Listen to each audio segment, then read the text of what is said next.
Dr. Mushtaq, sir. شکریہ mister chairman. الحمد للہ رب العالمین والعاقبۃ للمتقین. اعوذ باللہ من الشیطان الرجیم. بسم اللہ الرحمن الرحیم. بل هو قرآن مجید فی لوح محفوظ. صدق اللہ العظیم. مسٹر چیئرمین، میں آپ کا مشکور ہوں کہ آج جمعے کا مبارک دن آپ نے یہ جو اشتعال انگیز حرکت ہوئی ہے اس کے اوپر سینٹ آف پاکستان میں اظہار خیال کے لیے اور جذبات کے اظہار کے لیے رکھ لیا. مسٹر چیئرمین، یہ واقعہ پہلے ہوا ہے سویڈن میں. ایک بدبخت نے قرآن پاک کی بے حرمتی کی، قرآن پاک کو پاڑا. اس کے بعد 2-3 دن کے بعد نیدرلینڈ کے اندر بھی ایک اور بدبخت نے قرآن پاک کو پاڑا، قرآن پاک کو پاؤں تلے روندا مسئلہ، اور اس کے فوٹوز، تصویریں اور ویڈیو بنائی اور اسے پوری دنیا میں اس کی تشہیر کر دی. مسٹر چیئرمین، یہ انتہائی غیر اخلاقی، اشتعال انگیز اور مذموم حرکت ہے اور یہ دہشت گردی ہے.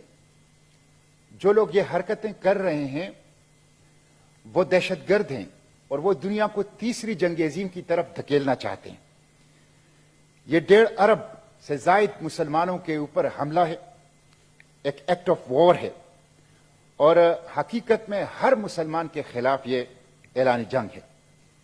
میں شدید ترین الفاظ میں اس کی مذمت کرتا ہوں اور بالخصوص نیدرلینڈ اور سویڈن کی حکومت نے جو اس کی اجازت دی ہے اور اس کو ایک اسٹیٹ اسپانسرشپ حاصل ہوئی ہے، تو میں ان دونوں حکومتوں کی، ریاستوں کی بھی مذمت کرتا ہوں.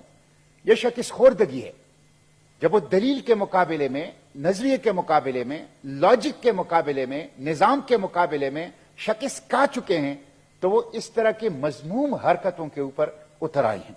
اس لیے پورے عالم اسلام جو ہیں اور دنیا بھر کے جو انصاف پسند باضمیر انسانیت ہیں وہ اس کی مذمت کر رہی ہے. مسٹر چیئرمین، انسانی حقوق کی بات کرتے ہیں، انسانی حقوق کے چیمپئن بنے پھرتے ہیں اور 1.5 ارب سے زائد مسلمانوں کی جو محبت کا، عقیدت کا مرکز ہے اس کے اوپر حملاور ہوتے ہیں اور کوئی خیال ان کو نہیں آتا. یہ نام نہاد جو چیمپئن ہیں انسانی حقوق کے، ان کو شرم نہیں آتی قرآن پاک کی بے حرمتی کرتے ہوئے قرآن پاک کی